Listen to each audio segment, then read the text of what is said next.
Hi friends, welcome to cine family two. TV serial actress Kavyasri ప్రస్తుతం ప్రముఖ star మా ఛానల్లో ప్రసారమవుతున్న చెన్నీ సీరియల్లో హీరోయిన్ కావేరి క్యారెక్టర్లో చాలా అద్భుతంగా నటిస్తూ తనకంటూ ప్రత్యేకమైన గుర్తింపును సంపాదించుకుంది.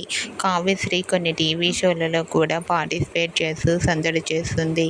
కావ్య అప్డేట్స్ బయటకు రాగానే బాగా వైరల్ అవుతుంటాయి.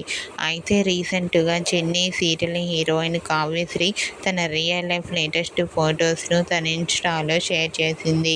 ఆ ఫొటోస్లో కావ్యశ్రీ చాలా చాలా అందంగా కుందనపు బొమ్మలా ముద్దుగా అందంగా కనిపించింది. ఆ ఫొటోస్ చూసిన వారంతా బ్యూటిఫుల్ అండ్ లవ్లీ ఏంజల్ అంటూ కామెంట్ చేస్తున్నారు. మీకు కూడా చెన్నీ serial heroine Kavyasri real life latest photos మీకు నచ్చినట్లయితే మీ అభిప్రాయాన్ని మీ కామెంట్ రూపంలో తెలియజేస్తూ లైక్ చేయండి, షేర్ చేయండి. మరిన్ని ఇంట్రెస్టింగ్ అండ్ లేటెస్ట్ అప్డేట్స్ కోసం మా సినీ ఫ్యామిలీ 2 ఛానల్ని సబ్స్క్రైబ్ చేసుకోండి.